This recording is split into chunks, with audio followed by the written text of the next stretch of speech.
Hi friends, అందరికీ నమస్కారం. అంజలి కథలకి స్వాగతం. సాహస బాలుడు జానపద కథ 3వ భాగం చెప్పుకుందాం. బాలచంద్రుడు రాజభటుణ్ణి, అతని భార్యను ఆ విధంగా తన మాటల చాతుర్యంతో తన దారికి తెచ్చుకొని వీరాపురం వెళ్ళాడు. ఆ ఊళ్ళో రాజభటుడు తన మామగారి ఇంట భార్యను దిగబెట్టగానే ఉంగరాల మర్రి చెట్టు దగ్గరకు తీసుకువెళ్ళమని తొందర చేశాడు. బాలచంద్రుడు ఒకవైపు కర్తవ్యం ఆలోచిస్తూనే రాజభటుణ్ణి తీసుకొని సిరిపురం అడవికి బయలుదేరాడు.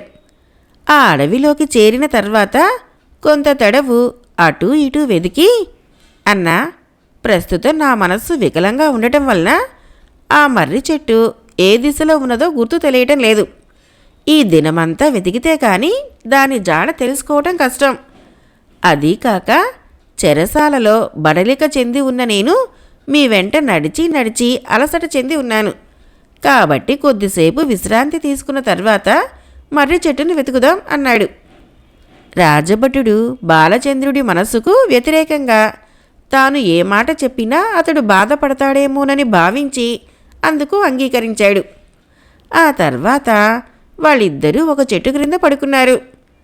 రాజభటుడు చల్లని గాలి శరీరాన్ని సోకుతూ ఉండటం వల్ల కొంచెం సేపట్లోనే నిద్రలోకి జారుకున్నాడు. విపరీతమైన ఆలోచనలు మెదడును తొలిచివేస్తూ ఉండటం వలన బాలచంద్రుడికి నిద్ర రాలేదు. అతడు ఎన్నో విధాలుగా ఆలోచిస్తున్నాడు. రాజభటుడికి ఆశ పుట్టించి తాను చెర నుంచి తప్పించుకొని ఇక్కడికైతే రాగలిగాడు. కానీ అతన్ని మోసం చేసి తాను పారిపోవటం అంత ఉచితంగా కనిపించడం లేదు అతనికి. పోనీ జరిగిందంతా పూసగుచ్చినట్లు యథార్థం చెబితే ఇతడు తనకు హాని చేసే ప్రమాదం కూడా ఉంది. అమాయకుడు, ఆశాపూరితుడు అయినా ఇతడు తన్ను మోసగించాడని అపోహపడితే వెంటనే పెడరెక్కలు గట్టి మళ్ళీ సుగంధపురం చెరసాలకు తీసుకువెళతాడు. అది అంత మంచి ఆలోచన కాదు. అతడికి ఈ ఉంగరం పోడిన ఉంగరాల్ని తాను ఎక్కడి నుంచి తెచ్చిస్తాడు? ఎంత ఆలోచించినా ఇతన్ని వదిలించుకొని వెళ్ళటమే మంచిది. భగవంతుడి దయవల్ల తనకు మంచి రోజులంటూ వస్తే అప్పుడు వెతికి ఇతడికి సహాయం చేయవచ్చు. అంతదాకా ఈ భటుడు తన మామగారి ఇంట్లోనే ఉంటాడు. ఉండక మరెక్కడికి వెళ్తాడు? తాను దూరదృష్టితో ముందే ఆలోచించి అతడి భార్యను కూడా పుట్టింటి దగ్గర దిగబట్టే ఏర్పాటు చేశాడు. తాను చెప్పా చేయకుండా వెళ్ళినందుకు తనను తిట్టుకున్నా చివరకు చేసేది లేక ఇతడు భార్య దగ్గరికే వెళ్ళిపోతాడు. ఆ తర్వాత ఎలాగూ సుగంధపురానికే వెళ్ళలేడు కనుక వీరాపురంలోనే ఉంటాడు.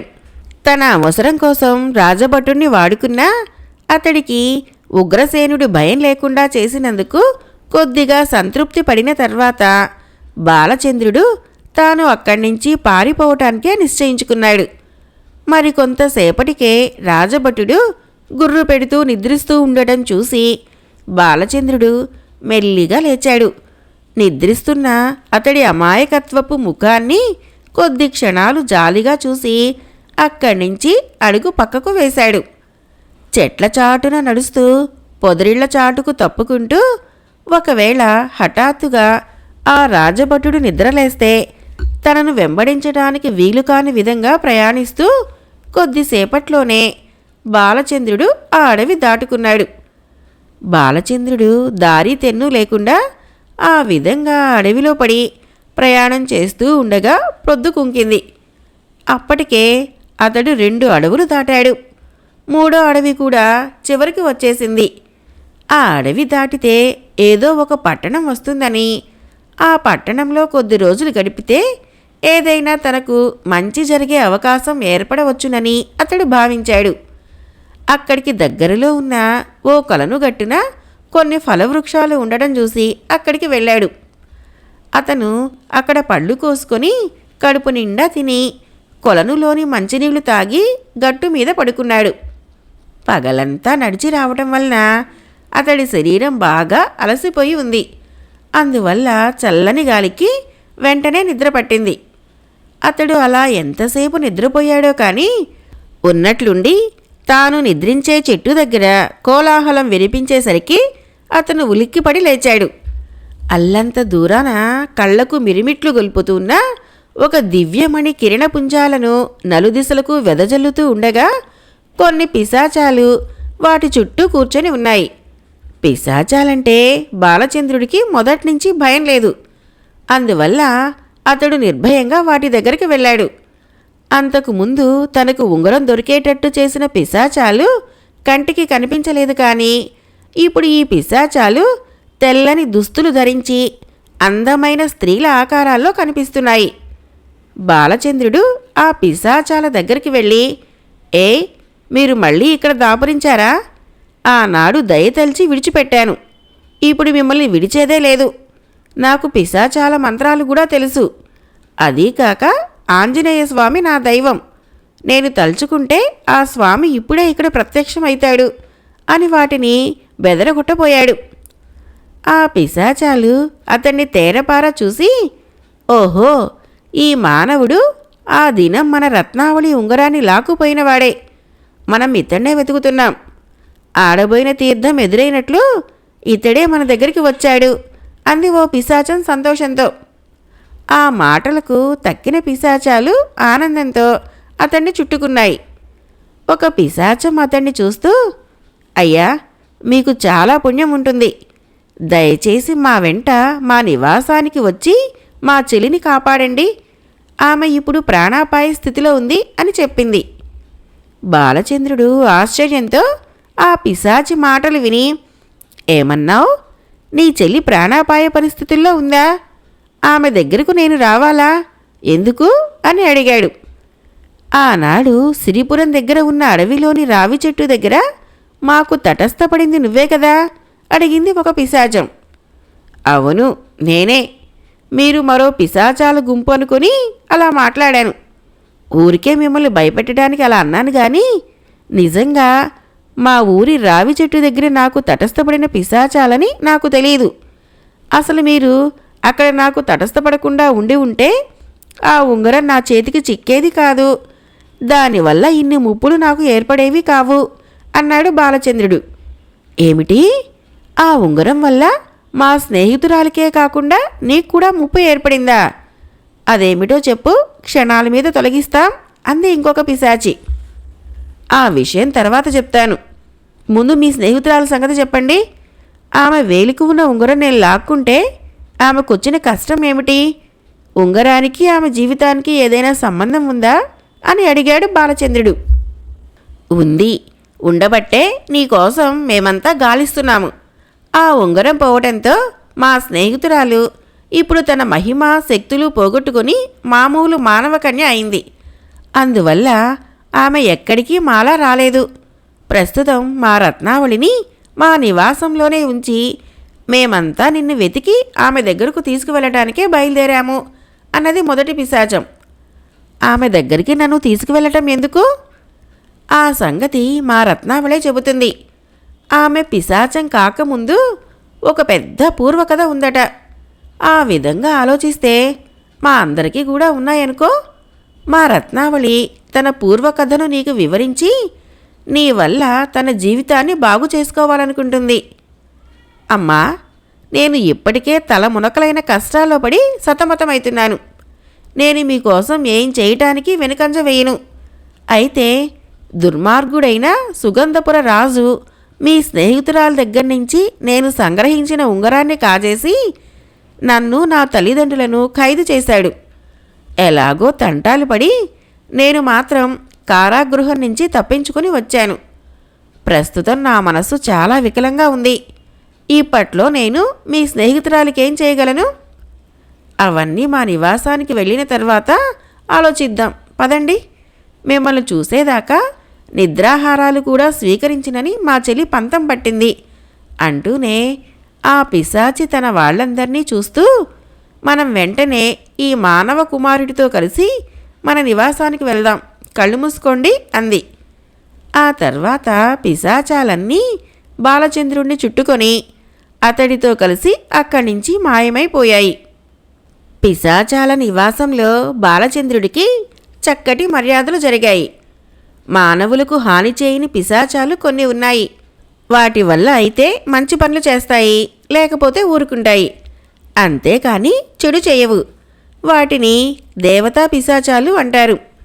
బాలచంద్రుడికి తటస్థపడి అతడి జీవితాన్ని ఊహించని మార్పులకు గురిచేసింది దేవతా పిశాచాల కోవకు చెందిన పిశాచాలే. రత్నావళి అనే పిశాచి బాలచంద్రుణ్ణి చూడగానే అమాంతం కౌగలించుకొని, స్వామి, ఇక నుంచి మీరే నా దైవం. మీ వల్లనే నేను శక్తులు పోగొట్టుకున్నాను. మీ వల్లనే శాప విముక్తిని కూడా పొంది ఇంతవరకు నేను పడిన బాధలను తొలగించుకొని మిగిలిన జీవితాన్ని సుఖమయంగా చేసుకుంటాను అంది. ఆ మాటలకు అర్థం బోధపడక బాలచంద్రుడు రత్నావళిని చూస్తూ, సుందరి, నీ ఆకారము వినయము చూస్తుంటే నువ్వు సామాన్య స్త్రీవి కావనిపిస్తోంది. ఏదో కారణం వల్ల పిశాచాని వయ్యావేమోననుకుంటున్నాను. ముందు నీ వృత్తాంతం పూర్తిగా వివరించు. తర్వాత నీ జీవితం సుఖపడటానికి నా వల్ల అయ్యేదంతా చేస్తాను అన్నాడు. తప్పకుండా చెబుతాను. మీతో నా గత వృత్తాంతం చెప్పడానికి సమయం ఆసన్నమైంది కూడా అని రత్నావళి తన స్నేహితురాండ్రైన పిశాచాలు వింటూ ఉండగా గతంలో జరిగిన తన జీవిత విశేషాలను ఇలా చెప్పసాగింది. కుశధ్వజుడు అనే రాజు మందార ద్వీపాన్ని ధర్మ మార్గంలో పరిపాలిస్తూ ఉండేవాడు. ఆ మహారాజుకు ఆ ద్వీపంలో సుగంధ ద్రవ్యాలు, విలువైన రత్నాలు విరివిగా లభిస్తూ ఉండటం వలన సాటి రాజుల్లో గొప్ప ఐశ్వర్యవంతుడనే ప్రసిద్ధిగాంచాడు. ఆ మహారాజుకు ఒకే ఒక కూతురు ఉండేది. ఆమె చదువుల్లో సరస్వతి అని, అందచందాలలో అప్సరస అని పేరుగాంచటం వలన యుక్త వయసు రాగానే ఆమెను వివాహం చేసుకోవటానికి ఎంతోమంది రాజకుమారులు ఎగబడ్డారు. అయితే ఆ రాకుమారికి వారిలో ఏ ఒక్కరూ నచ్చనందున అందర్నీ తిరస్కరించి పంపించింది.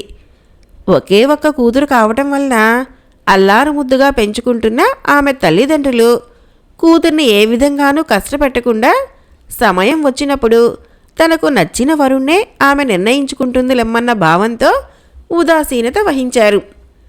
ఇలా ఉండగా ఒకనాడు రాకుమారి తన చెలులతో వనవిహారం చేస్తూ ఉండగా ఆకాశం నుంచి వెలుగురవ్వలను విరజిమ్ముతూ ఏదో ఒక వస్తువు క్రిందకి రావటం చెలులతో పాటు ఆమె కూడా చూసింది. ఆ వస్తువు అద్భుతమైన కాంతి గోళంగా కనిపించింది. క్రమక్రమంగా కిందకి వస్తున్న కొద్దీ తేజపుంజాలను ఉపసంహరించుకుంటూ బంగారం రంగులో మిలమిలలాడుతూ కనిపించసాగింది. రాకుమారి ఆత్రంగా 2 చేతులు సాచి ఆ వస్తువు కింద పడకుండా మధ్యలోనే దానిని ఆపి పట్టుకుంది. అది ఒక ఉంగరమని తెలుసుకోగానే చెల్లెలతో పాటు ఆమె కూడా ఆశ్చర్యం చెందింది. రాకుమారి ఆ ఉంగరం ప్రభావాన్ని గురించి స్నేహితురాంటతో చెబుతూ ఉండగానే అప్పుడే ఒక దివ్యకాంత ఉన్నట్లుండి రాకుమారి ఎదుట ప్రత్యక్షమైంది. ఆమెను చూడగానే రాకుమారి, ఆమె చెలికత్తెలు ఆశ్చర్యపోయారు. ఆ దివ్యకాంత ఎవరో అంత హఠాత్తుగా అక్కడ ఆవిర్భవించడానికి కారణం ఏమిటో బోధపడక వాళ్ళంతా తెల్ల మొహాలు వేసుకోగా ఆ దివ్యకాంత, రాకుమారి, నువ్వు ఈ ఉంగరాన్ని ముట్టుకోకుండా ఉండవలసింది.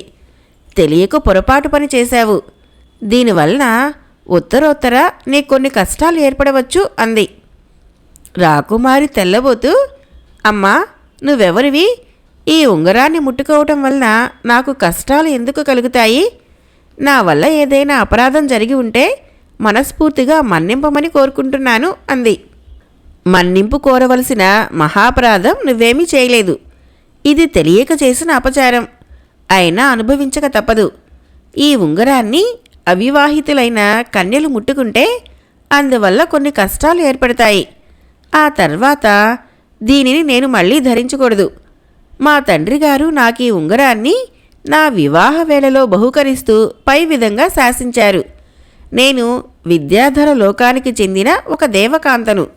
నేను నా భర్త భూలోక విశేషాలను గమనిస్తూ ఆకాశ మార్గంలో విహారం చేస్తూ ఉండగా ఉంగరం నా చేతిలో నుంచి జారిపడింది. ఆ సంగతి తెలుసుకొని నేను తిరిగి వచ్చేలోగానే ఇది నీ చేతుల్లో పడింది.